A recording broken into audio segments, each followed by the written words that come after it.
This here is the Mission to Mars Omega Swatch Speedmaster Moonswatch. Except it isn't.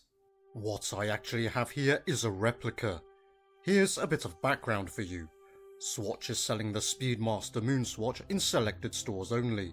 Here in England, my nearest stores are in London, over 3 hours away. So I went on eBay and bought mine for just under £300. The genuine watch itself is worth just over £200, and a train ticket for me to get to London and back is anywhere between £50 to £120 depending on the date and time of travel. And I wouldn't be guaranteed a watch when I get to Swatch either. So I thought buying this on eBay for £300 would be alright. The seller said they purchased the watch from a store in London. At first glance this looked genuine. Within 5 seconds of holding the watch, I knew something was wrong. The first thing I noticed was the dial at the 2 o'clock position. When I got to the watch, the hand on the subdial was not at the 10 position. Then I realised why. It looks fine now, but I set this as a trick for this video. After fast forwarding the watch by about 12 hours, the hand has moved nearer to the 6th position on the subdial. This is in fact functioning as a 24-hour dial. To explain what I'm on about, here's my infinitely superior Seiko Prospex. The time of recording this is approximately 1 PM, and the 24-hour time is 1300 hours. That's exactly where my Moonswatch replica is pointing. The other obvious telltale sign that this is not the genuine watch is the fact that the battery cover here isn't even real. I can't take it off.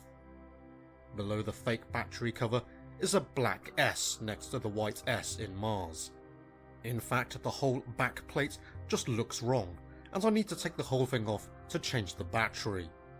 Other things to note are the fact that the chronograph sweeps rather than ticks like the genuine thing.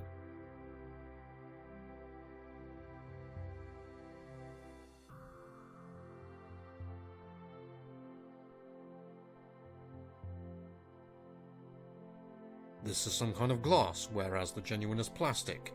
Speaking of plastic, this isn't even bioceramic. It's some kind of alloy, and the overall watch is thicker than the real thing. The transparent S isn't transparent at all. The print quality on the strap isn't very good either. It became apparent the seller on eBay got their hands on a fake Moonswatch and tried to sell it as the real thing. Having looked online, these fake watches normally sell between £20 to £150. I reported this incident to eBay as receiving a counterfeit and got all my money back, plus I was able to keep the watch. Although this watch is worthless, it's good to wear for when I'm active. So for example, if I'm riding a bike, fall off and smash the watch, then it's fine. This watch has no value. So if you're thinking of buying a Moonswatch from eBay, just be careful who you're buying from. You might be buying a fake.